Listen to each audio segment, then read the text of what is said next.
Hi! In front of me is REALME Narzo 50 and today I would like to show you how you can add screen lock on this Realme.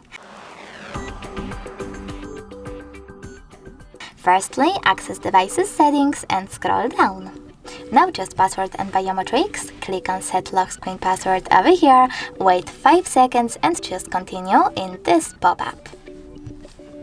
Now you can click on use a different password type and tap on best login method for you. I would choose pattern. Now you need to enter it and repeat it. After that, if you want to add your fingerprint right away, you can do that by choosing add and following the instructions. I don't want to, so I will go with cancel, click on home button, and now when I turn off my screen, then turn it back on, as you can see pattern is now required. Thanks so much for watching. If you enjoyed this video, leave a like, comment and subscribe. Bye!